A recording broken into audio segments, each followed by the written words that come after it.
Hello friends, welcome to day trader Telugu and good evening. Sensex 5 points దగ్గరగా gain అయ్యి 47,751 దగ్గర close అయితే Nifty less than 1 point correct అయ్యి 13,982 దగ్గర క్లోజ్ అవడం జరిగింది. మార్చ్ 24 ఆ పాయింట్ ఆఫ్ టైంలో నిఫ్టీ 7,511 వరకు ఫాలో అయింది. అండ్ దెన్ అగైన్ 8,000 లెవెల్స్ వరకు నిఫ్టీ అయితే రావడం జరిగింది. 8,000 to 9,000 ర్యాలీకి 9 ట్రేడింగ్ డేస్ దగ్గరగా తీసుకుంటే 9,000 to 10,000 వరకు ర్యాలీ అవడానికి 37 ట్రేడింగ్ డేస్ దగ్గరగా పట్టడం జరిగింది. Next 10,000 to 11,000కి 34, 11,000 to 12,000కి 60, 12,000 to 13,000కి 32 trading sessions and finally 13,000 mark నుంచి 14,000 మార్క్కి నిఫ్టీ రీచ్ అవడానికి 26 ట్రేడింగ్ సెషన్స్ అయితే పట్టడం జరిగింది. సో 13,000 to 14,000 ఆ 1,000 పాయింట్స్ ర్యాలీలో out of total 26 trading sessions 4 trading sessions ని తప్పిస్తే మిగిలిన 22 ట్రేడింగ్ సెషన్స్ దగ్గరగా నిఫ్టీ పాజిటివ్ లో క్లోజ్ అవడం జరిగింది.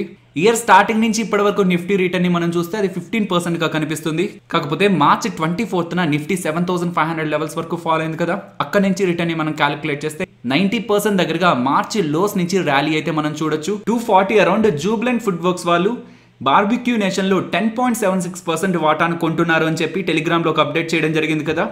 సో ఆ అప్డేట్ అనే కాదు, ఎంటైర్ జూబ్లెంట్ ఫుడ్ వర్క్స్ రిలేటెడ్గా ఉన్న ఇంపార్టెంట్ డేటాను కూడా ఇప్పుడు మాట్లాడుకునే ప్రయత్నం చేద్దాం. జూబ్లెంట్ ఫుడ్ వర్క్స్ వాళ్ళు ఎక్కువగా పిజ్జాస్ నుంచే సంపాదిస్తుంటారు, స్పెషల్లీ డామినోస్ ఫ్రాంచైజెస్ ద్వారానే ఇండియా, నేపాల్, శ్రీలంక, బంగ్లాదేశ్ నుంచి వీళ్ళు రెవెన్యూస్ అయితే సంపాదిస్తుంటారు. దీంతో పాటు వీళ్ళు డంకిన్ డోనట్స్ బిజినెస్ చేస్తుంటారు. అలాగే రీసెంట్ గా మీన్స్ ఆగస్ట్ 2020 ఆ పాయింట్ ఆఫ్ టైమ్ లో రెడీ టు కుక్ సాసెస్ ని కానీ, గ్రేవీస్ ని కానీ, పేస్ట్ ని కానీ వీళ్ళు తయారు చేసి సెల్ చేస్తారు under the brand of chef boss అని కూడా అప్డేట్ చేశారు. But apart from pizza business వీళ్ళకి మిగతా సోర్సెస్ దగ్గర నుంచి వచ్చే రెవెన్యూస్ అయితే మినిమం గానే ఉంటాయి అండ్ వాటిల్లో మనం గ్రోత్ కూడా పెద్దగా ఎక్స్పెక్ట్ అయితే చేయలేం. కాకపోతే రీసెంట్ గా వీళ్ళు అనౌన్స్ చేసిన ఏక్దమ్ అనే ఒక బ్రాండ్ లైక్ బిర్యానీలోకి వీళ్ళు ఎంటర్ అవుతున్నారు అన్నారు కదా, అది మేబీ కంపెనీకి ఒక టర్న్ అరౌండ్ అవడానికి అయితే పాసిబిలిటీ ఉంది. ఇది కంపెనీ రిలేటెడ్ గా ఇప్పటి వరకు నడిచిన డేటా. కాకపోతే ఇంట్రాడే సెషన్ లో వచ్చిన అప్డేట్ అయితే జూబ్లెంట్ ఫుడ్ వర్క్స్ వాళ్ళు బార్బిక్యూ నేషన్ లో 10.76% వాటా దగ్గరగా కొన్నారంటున్నారు. సో 10.76% వాటా అంటే ఆల్మోస్ట్ 36,50,000 షేర్స్. సో 36,50,000 షేర్స్ కొనడానికి 92 crores వీళ్ళు ఖర్చు పెట్టారంటున్నారు.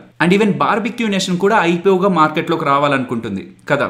సో ఒక small question friends, so 36,50,000 shares వీళ్ళు 92 crores పెట్టి కొంటే ఒక షేర్ వీళ్ళు ఎంత పెట్టి కొన్నట్టు ఒకసారి క్యాలిక్యులేట్ చేసి కామెంట్ సెక్షన్ లో మెన్షన్ చేయండి. అండ్ ఇలా బార్బిక్యూలో 10.76% వాటాను కొన్నారు అన్నప్పుడు ఈ సయాజీ హోటల్స్ ని కూడా గమనించండి. బికాస్ వాళ్ళు బార్బిక్యూ నేషన్ ఒక ప్రమోటర్స్ అని చెప్పి మెన్షన్ చేశాను కదా. ఆ డీల్ అనౌన్స్ అయిన తర్వాత ఈ హోటల్స్ ఒక షేర్ ప్రైస్ అప్పర్ సర్క్యూట్ లో అయితే క్లోజ్ అవడం జరిగింది. వీళ్ళు బార్బిక్యూ నేషన్ లో నియర్ టు 60% దగ్గరగా వాటాను అయితే హోల్డ్ చేస్తున్నారు. నెక్స్ట్ కెమికల్ స్పెషాలిటీ కెమికల్స్ గురించి మాట్లాడుకోవాలి ఫ్రెండ్స్. వీళ్ళు రీసెంట్ టైమ్స్ లోనే ఐపీఓగా ఆల్మోస్ట్ 340 రూపీస్ లో అయితే మార్కెట్ లోకి ఎంటర్ అవ్వడం జరిగింది.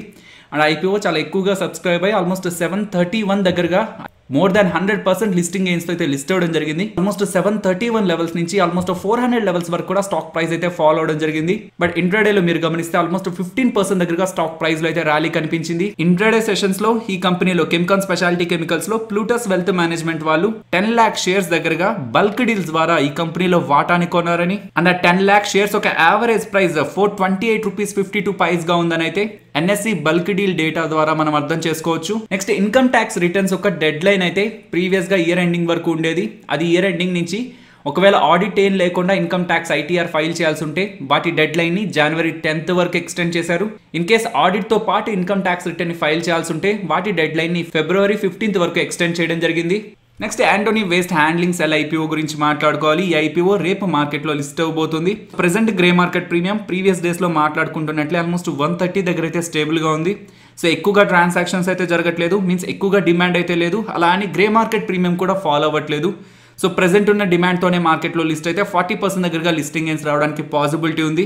లాస్ట్ 10 years లో మార్కెట్ లో లిస్ట్ అయిన ఇంపార్టెంట్ కంపెనీస్ ఒక ఐపీఓ డేటానైతే ఇమేజ్ లో అయితే ఉంచడం జరిగింది. ఇక్కడ మీరు గమనిస్తే ఏ ఇయర్స్ లో ఏ కంపెనీస్ ఐపీఓగా మార్కెట్ లోకి ఎంటర్ అయ్యాయి అండ్ వాళ్ళు ఐపీఓగా ఎంటర్ అవుతున్నప్పుడు ఏ ప్రైస్ లో ఎంటర్ అయ్యారు, ఆ ప్రైస్ నుంచి ప్రెసెంట్ ఉన్న ప్రైస్ వరకు ఆ కంపెనీ యొక్క స్టాక్ ప్రైస్ ఎంతవరకు ర్యాలీ అయింది, ఎంత రిటర్న్స్ ని జనరేట్ చేసింది అన్న డేటా ఇక్కడ మీకు కనిపిస్తూ ఉంటుంది. ఈ లిస్ట్ ఈ రోజు మార్నింగ్ టెలిగ్రామ్ లో 750 అరౌండ్ అయితే అప్లోడ్ చేయడం జరిగింది. నెక్స్ట్ దీపక్ నైట్రైట్ గురించి మాట్లాడుకోవాలి ఫ్రెండ్స్. దీపక్ నైట్రైట్ వాళ్ళ బిజినెస్ ఏంటి? కెమికల్స్ తయారీ. వాళ్ళు తయారు చేస్తున్న కెమికల్ ఒక prices month on month comparison లో ఫినాల్ అయితే 36%, ఐపీఏ అయితే 37% గా గ్రో అయిందని B&K సెక్యూరిటీస్ వాళ్ళైతే అప్డేట్ చేయడం జరిగింది.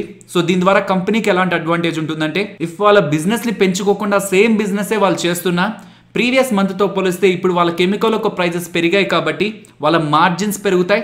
మీన్స్ వాళ్ళ తయారీకి అయ్యే ఖర్చు, సెల్ చేస్తే వాళ్ళకి వస్తున్న డబ్బులు, వాటి మధ్యలో వీళ్ళకి మార్జిన్ అనేది పెరుగుతుంది.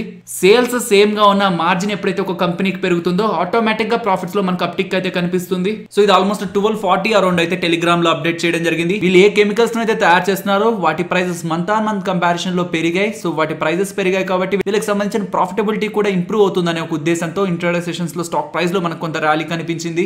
నెక్స్ట్ వడాఫోన్ ఐడియా గురించి మాట్లాడుకోవాలి ఫ్రెండ్స్. యాక్చువల్ గా వచ్చిన అప్డేట్ అయితే రిలయన్స్ జియో దగ్గర నుంచి. దీని రిలేటెడ్ గా జియో కంటే వడాఫోన్ ఐడియాకి ఎలాంటి పాజిటివ్ ఇంపాక్ట్ ఉంటుంది అండ్ వడాఫోన్ ఐడియా రిలేటెడ్ గా ఇంకొక పాజిటివ్ అప్డేట్ ని కూడా మాట్లాడుకునే ప్రయత్నం చేద్దాం. సో మొదట జియో దగ్గర నుంచి వచ్చిన అప్డేట్ అయితే IUC ఐడియా ఉంది కదా, interconnect user charges. Example Jio subscriber ఒక జియో సబ్స్క్రైబర్ కాల్ చేస్తే ఎటువంటి ఇష్యూ కూడా లేదు. బట్ ఒక జియో సబ్స్క్రైబర్ భారతీ ఎయిర్టెల్ కి సంబంధించిన సబ్స్క్రైబర్ కాల్ చేస్తే IUC చార్జెస్ కింద 6 పైస్ కట్టాల్సి ఉంటుంది అనమాట. ఇది ఎప్పుడైతే అమలు చేశారో ఆ పాయింట్ ఆఫ్ టైమ్ లో సో జియో వాళ్ళు ఎక్కువగా IUC చార్జెస్ ని ఎయిర్టెల్ అలాగే వడాఫోన్ ఐడియా వాళ్ళకి పే చేసేవాళ్ళు అనమాట. ప్రెసెంట్ ఇప్పుడు ఎయిర్టెల్ అలాగే వడాఫోన్ ఐడియా వాళ్ళే IUC చార్జెస్ ని జియో వాళ్ళకైతే పే చేస్తున్నారు. ఈ రోజు రిలయన్స్ ఇండస్ట్రీస్ కి సంబంధించిన జియో వాళ్ళు చేసిన అప్డేట్ అయితే మీరు జియో నుంచి ఇంకే టెలికాం ఆపరేటర్ కి కాల్ చేసినా సరే దానికి సంబంధించిన IUC చార్జెస్ అనేటివి ఎటువంటిది కూడా జియో కలెక్ట్ చేయదు.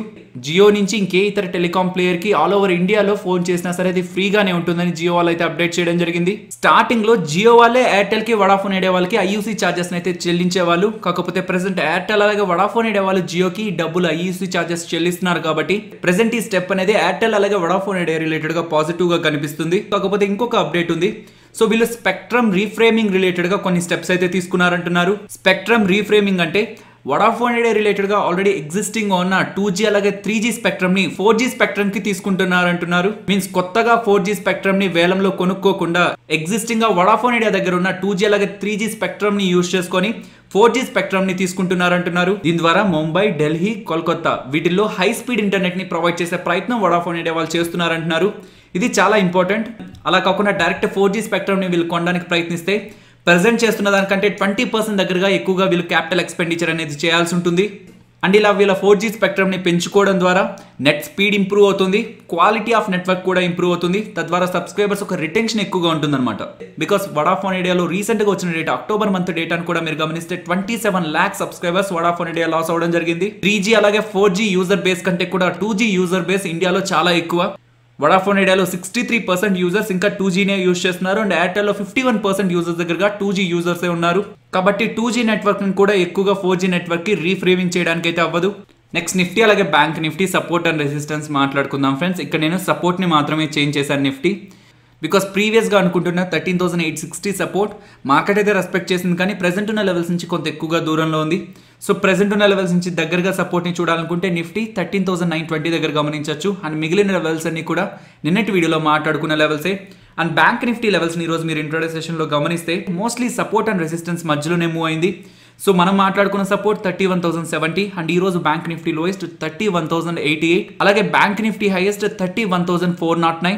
సో నియర్ టు 31,400 వరకు వచ్చి మళ్ళీ అక్కడి నుంచి మనకి బ్యాంక్ నిఫ్టీలో కరెక్షన్ కనిపించింది. నెక్స్ట్ నిఫ్టీ ఆప్షన్ చైన్ మాట్లాడుకుందాం friends. 7th January weekly expiry contract date అని, అలాగే 14th January weekly expiry contract date అని మీరు గమనిస్తే 14,000 కంటే పైకి వెళ్ళదు అని కాల్ రైటర్స్, 14,000 కంటే అబోనే ఉంటుందని చెప్పి పుట్ రైటర్స్ కొంత స్ట్రాంగ్ గానే రైట్ చేస్తున్నారు. కాకపోతే పుట్ రైటర్స్ తో కంపేర్ చేస్తే కాల్ రైటర్స్ ఒక OI అనేది ఎక్కువగా ఉందన్నమాట. సో 14,000 కంటే పైకి వెళ్ళదు, సో అబోవ్ సస్టైన్ అవ్వదు, అదే రెసిస్టెన్స్ గా ఉంటుందని కాల్ రైటర్స్ దగ్గర నుంచి ఎక్కువగా కాన్ఫిడెన్స్ అయితే బిల్డ్ అవుతుంది. సో ఈ రెసిస్టెన్స్ బ్రేక్ అయ్యి టాప్ సైడ్ కి మూవ్ అయ్యే ప్రయత్నం చేస్తే 14,200 వరకు కూడా నిఫ్టీ ర్యాలీ అవ్వడానికి పాసిబిలిటీ ఉంది. బట్ ప్రెసెంట్ ఉన్న లెవెల్స్ నుంచి డౌన్ సైడ్ కి చూస్తే ఇమీడియట్ గా 13,900 దగ్గర మనకు OI డేటా బిల్డ్ అవుతుంది, 13,700 దగ్గర బిల్డ్ అవుతుంది ఫ్రెండ్స్. అబోవ్ 14,000, 14,200 వరకు మనం మార్కెట్ ని ఎక్స్పెక్ట్ చేయొచ్చు. అలాగే బిలో 13,900, 13,700 వరకు కూడా మార్కెట్ లో కరెక్షన్ ఎక్స్పెక్ట్ చేయొచ్చు. సో ఫైనలీ ఇది ఫ్రెండ్స్ మన వీడియో. నచ్చిందా? నచ్చితే వీడియోని లైక్ చేసే ప్రయత్నం చేయండి. అండ్ ఈ వీడియో మన వాళ్ళకి యూజ్ అవుతుంది అనుకుంటే తప్పకుండా షేర్ చేయండి ఫ్రెండ్స్. అండ్ మన ఛానల్ని సబ్స్క్రైబ్ చేయనట్లయితే ఛానల్లో ఉన్న వీడియోస్ని ఒకసారి గమనించండి. ఆ వీడియోస్ మీకు ఇంట్రెస్టింగ్ అనిపిస్తేనే ఛానల్ని సబ్స్క్రైబ్ చేసి పక్కనే ఉన్న బెల్ ఐకాన్ కూడా క్లిక్ చేయండి. మరొక ఇంట్రెస్టింగ్ వీడియోతో మళ్ళీ మీ ముందుకు వస్తాను. అంతవరకు టేక్ కేర్. జై హింద్.